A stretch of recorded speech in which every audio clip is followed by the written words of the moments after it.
May Day and Beltane celebrations take place midway between the spring equinox and the summer solstice at the beginning of May. True astrological Beltane takes place at 15 degrees in Taurus and is known as one of the 4 cross-quarter days of the Wheel of the Year. May Day celebrations have historically taken place throughout Europe, with regional variations and names including Beltane in Gaelic areas, Cala Mai in Wales, Walpurgis Night in Germany, and historically the Roman festival of Floralia. The celebration of May Day or Beltane involved many similar features across various areas, including maypoles, bonfires, a May Queen and sometimes King, green men, and fertility rites to ensure a good harvest and to protect the animals, especially the cattle. In the UK, Morris dancing has become popular and parades are now growing in certain areas, with Edinburgh currently holding the largest Beltane event, in which, according to one volunteer, the May Queen and Green Man enact a ceremony in which she will decide whether to bring summer to the lands. Those dressed up in white represent order, and those in red represent chaos. If there is too much order, life becomes stifling, and if there is too much chaos, life becomes unmanageable. The Queen holds balance between them. Many cultures across the world have maintained such a belief that when misfortune enters our life, it is because we have upset or disrespected the land in some way, and that we must ensure we live in harmony and with respect to Mother Earth. May Day or Beltane is a beautiful way to bless the land and animals as a community, and the May Queen personifies nature and the earth. In this video, we will examine the local star law and archaeoastronomy regarding May Day and Beltane, which is celebrated in Glastonbury. We are all different, but I usually like to do my own prayers and blessings in nature alone and enjoy the occasional celebration for a sense of community only. I usually avoid the larger crowds and bigger events, but for this video I wanted to document all the traditions and local culture here, and filming is generally not encouraged at ceremonies. It is good to be aware that, like anything in these times, some celebrations can hold a shadow side, and to be mindful and protected regarding our energy. Yet May Day and Beltane can be a beautiful way of honouring the land and nature, connecting with the seasons and maintaining local culture that connects us to ancient ancestors. This time was especially important historically for farming communities, where many crops were planted and animals were moved to summer pasture. This year, the 1st of May began with sunrise celebrations and Morris dancing at the top of Glastonbury Tor. The pilgrims then made their way down to Chalice Well, which is open for free during all the main solar events.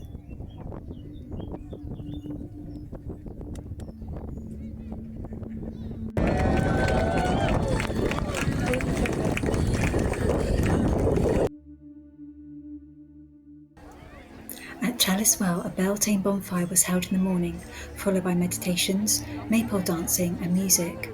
Offerings included flowers, mead, prayers, song and dance. Later in the day, the maypole and rainbow serpent were led in a procession through the high street up to the field of Bushy Coombe. The rainbow serpent is a reference to the work of Robert Coon, who identified the dragon lines and planetary chakras, with Glastonbury being considered the heart chakra, where the energy from Australia passes through.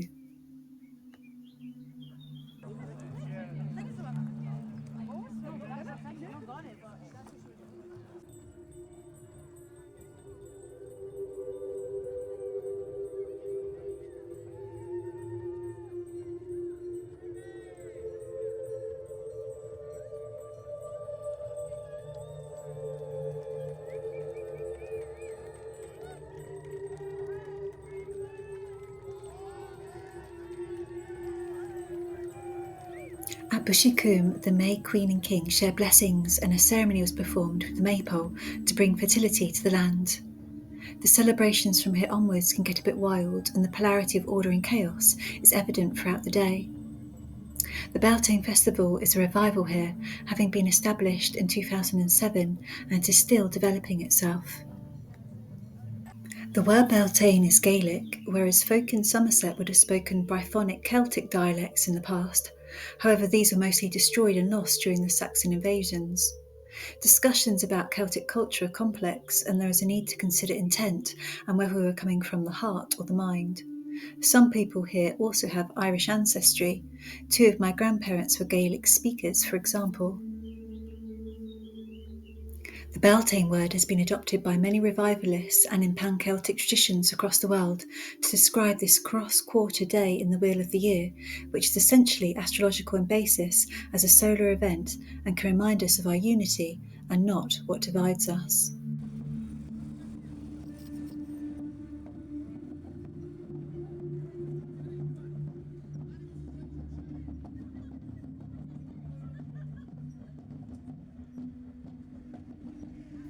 The Glastonbury dragons are paraded twice a year through the town, once in May and again at Samhain for the Wild Hunt event, when the figure of Gwyn ap Nudd appears as part of the ceremony.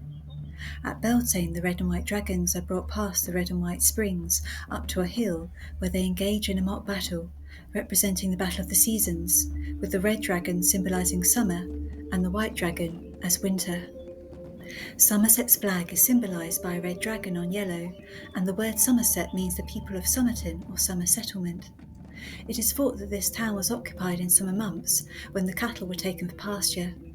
We have limited history regarding the lost Celtic traditions in Somerset, and it is possible that it had connections with the Celtic red dragon, as seen in Wales.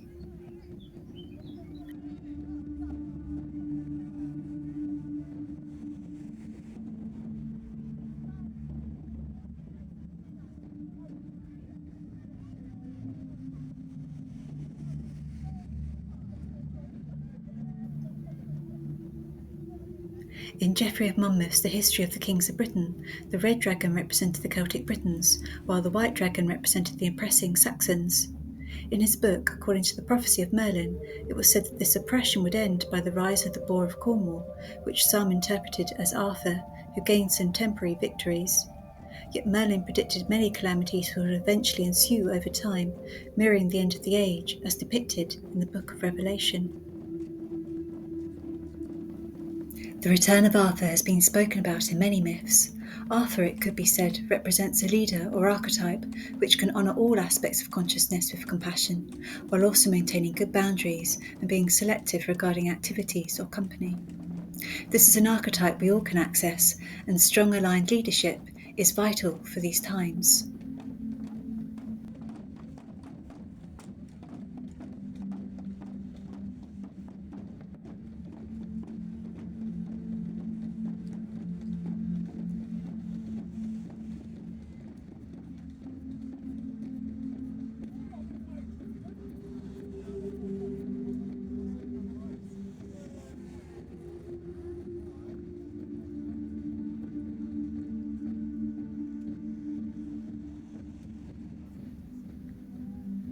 Dragons can represent earth energy and serpent lines. They can be beneficial or negative in nature, and in many cultures, certain dragons are seen as protectors of temples and deities. Negative dragon energy needs to be transformed to bring it into harmony, and some Christian saints were portrayed as conquering dragons in their stories or iconography, such as Saint Michael. Michael's the name of the dragon path running across the UK, with a female line known as the Mary line, and they pass through sites such as St Michael's Mount in Cornwall, Barrymump and Glastonbury Tor in Somerset, and Avebury in Wiltshire, and some of these areas had churches dedicated to St Michael. Come on, white dragon! You fall them back! And we got caught on two sides. Right, left.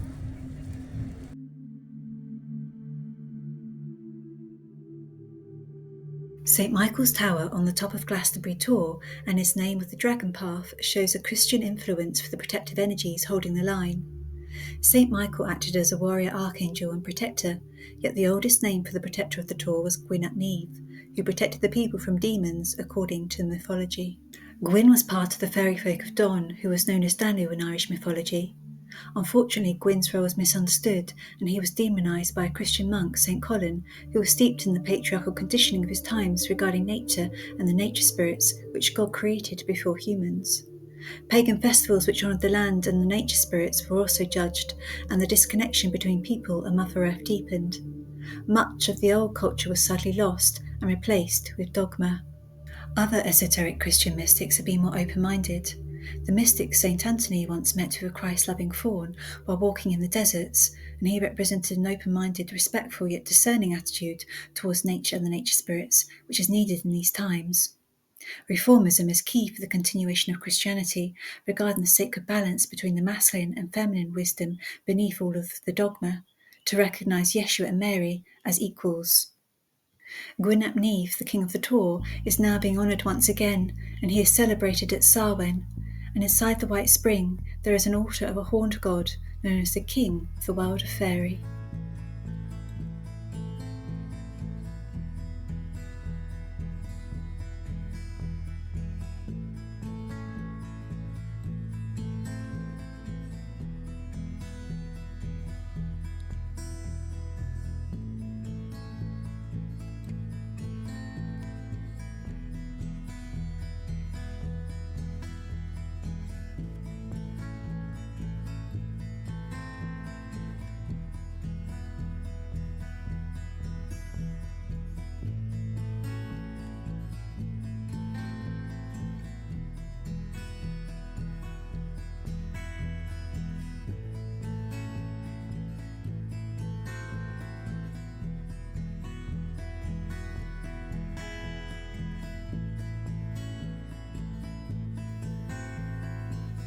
His celebration at Samhain time in Scorpio is apt.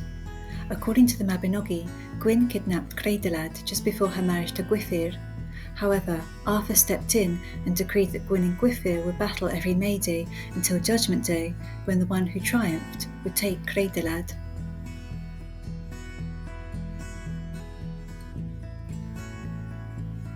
When tuning into these energies, it became quite apparent that they represented the polarity of Taurus and Scorpio, and themes of life and death within the celebrations of Beltane and Samhain. Taurus, representing life, is ruled by Venus, with connections to Ceres, since her festival of the grains and agriculture took place in late April in Roman times. Scorpio, representing death and transformation, was traditionally ruled by Mars, and in modern astrology by Pluto.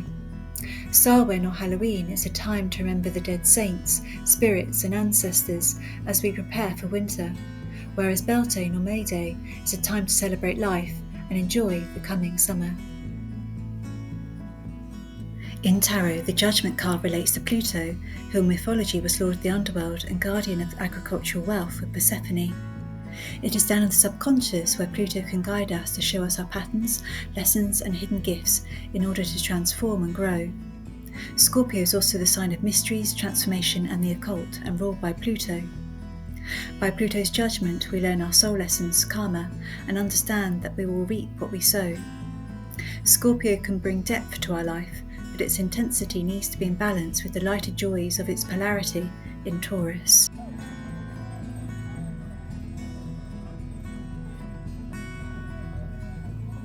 The Celtic myth regarding the maiden Creiddylad being kidnapped by Gwyn and having to face the underworld, or the darkness of winter, was a mirror of the Greek myth of Persephone, who was abducted by Pluto, and whose mother, Demeter or Ceres, rallied for her freedom and the eventual return of her daughter, which brought spring again to the lands.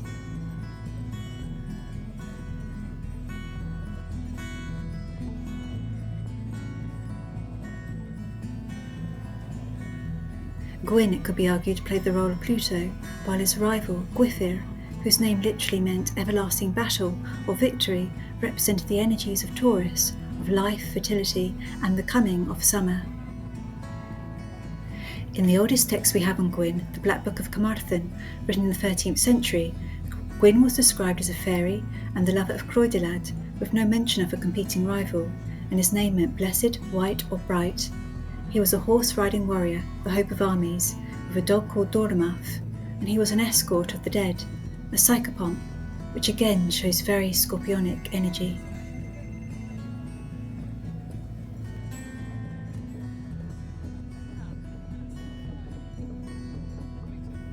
In later myth, he was seen as Lord of Anun, the underworld, who guarded a brood of devils, lest they should destroy the present race. Yet as a figure he has been frequently misunderstood. As leader of the wild hunt chasing lost souls, he embodied the hunter archetype, and with his dog, it was likely that in star lore who was also connected with Orion, which appears at Scorpio season. In Greek mythology, it was said that when Orion the hunter grew boastful of his hunting abilities and threatened to kill every animal, Gaia sent a scorpion to kill Orion. Yet Zeus placed the constellations in the sky in such a way that they would never meet. In the northern hemisphere, Orion is visible in our night skies from November at Samhain time until April, whereas in May at Beltane, Scorpius is visible until August. They never appear in the sky together.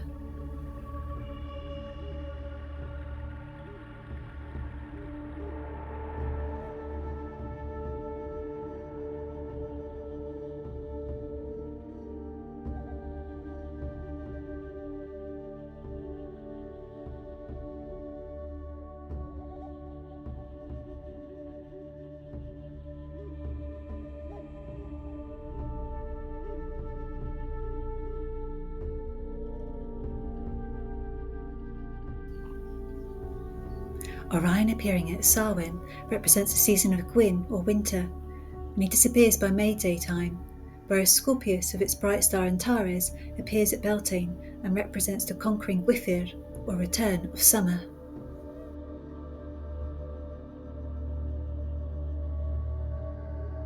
In the local style of Glastonbury, the May Queen could be said to represent Creidalad, and the May King is Gwynfyr, representing the season of summer and life. The battling seasons also played out in other folklore, with the battling Oak King and Holly King. The maiden rules summer, and the crone, mother or Kalia rules winter. In some folklore, the battle took place between the Queen of Winter and the Queen of May. Different areas have their own law and traditions for May Day and Beltane, with, for example, some areas adopting the folklore of Maid Marian. Some portray Mother Mary as their Queen of May, and some Catholics dedicate the month of May to Mary with devotions and pilgrimages. Syncretically, it all points to the same energy, and all prayers are received by the earth. I also discovered that other writers have come to similar interpretations of this local star law regarding the polarities of the battling figures or seasons over the maiden or earth goddess, Creidalad. On May Day I went up to watch the sunrise at Glastonbury Tor, and a few days later from Burrow Mump, which is on the same microalignment and is part of the great girt dog of Somerset, the hunter's dog of Orion. On both occasions I was amazed to see Antares, the heart of the scorpion, shining brightly as a morning star in the pre-dawn hours, showing the victory of Gwynfyr. Glastonbury Tor and Burrow Mump are two places where the Michael-Mary lines meet on their journey across the country, and they align to the May Day and Lammas sunrises, yet due to precession this has shifted over time somewhat. On the pilgrimage I also had a chance to visit the Michael Church at nearby Overy, where Michael was shown conquering a dragon, again reflecting these themes. Hello, just out on this beautiful pilgrimage walk. There's this lovely bird song just here.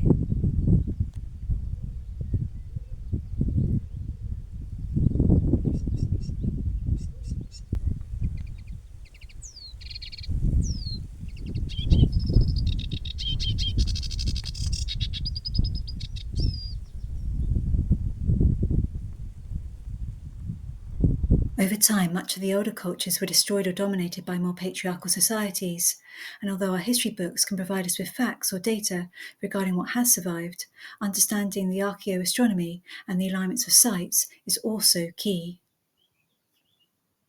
This can help us piece together the fragments of myth regarding this area and its star law, which connected mankind to the cosmos, a thread that got cut in times past. Writers such as Nicholas Mann, Philippa Glasson, Catherine Mortwood, Mary Kane and Yui Leach have done some excellent work examining how certain mounds were likely used for stargazing.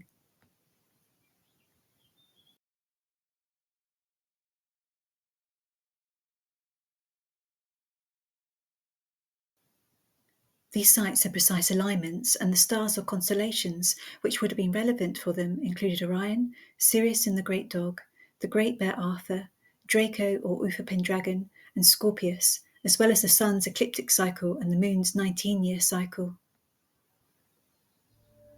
These themes were also evident in Indonesia on the equator, which, despite experiencing consistent tropical temperatures, also experiences two battling seasons, with the dry season beginning in April or May and the wet season beginning in November. The heliacal rising of Orion and nearby Pleiades was significant for their farmers and farming activities. The celebration of Vesak or Waisak commemorates the life, death and enlightenment of the Buddha and falls on the first full moon of May according to Gregorian calendars, although it varies from country to country according to the calendars used. This year, the Vesak full moon in Scorpio and Taurus reflects these life and death themes aptly.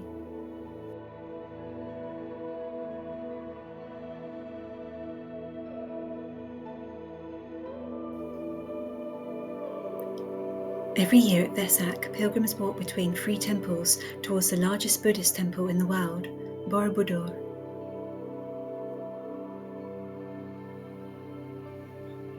Some have remarked that this alignment of three temples could reflect the three stars of Orion's belt, which was an important seasonal marker in their farming communities.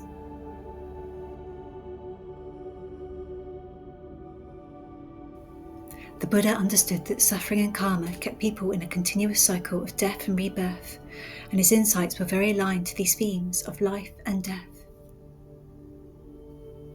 Although different terms were used, all ascended masters, including Buddha, Christ and Mary Magdalene, pointed to the importance of connecting to the heart and truth to break the cycle of egoic suffering or sin, to end the cycle of life and death by finding the eternal within.